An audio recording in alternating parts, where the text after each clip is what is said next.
రేపు పవన్ కళ్యాణ్ గారి cinema release ఉంది, ఆయన అనౌన్స్ చేసాడు.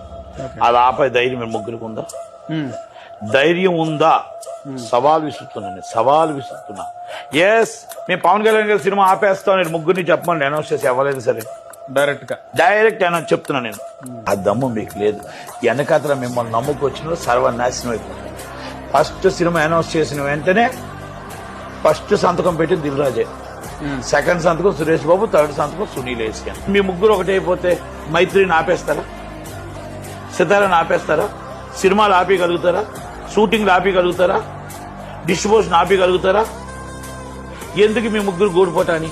ఎదుటివాడు డిస్ట్రిబ్యూషన్ వ్యవస్థను రానివ్వకుండా చేద్దాం. చాలా మందిని మీరు ఏదో మీ కుర్రలు కుతంత్రాలతో తీసుకొచ్చి చేస్తారు.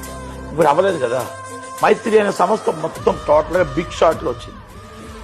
ఇప్పుడు ఆ సంస్థను ఆపాలి, ఆ సంస్థను ఏదో విధంగా బెదిరించాలి. అందుకే ఈ బంద్ అని ఒక నాటకాన్ని తీసుకొచ్చి పెట్టారు తప్ప బంద్ చేయడానికి అవకాశం లేదు. బంద్ చేసేటానికి ఎగ్జిబ్యూటర్లు లేరు, బంద్ చేయడానికి ప్రొడ్యూసర్స్ లేరు, బంద్ చేయడానికి డిస్ట్రిబ్యూటర్లు లేరు. దయచేసి సినిమాలన్నీ ఒకటి రన్ అవుతాయి. చక్కగా సినిమా చూసుకోవచ్చు.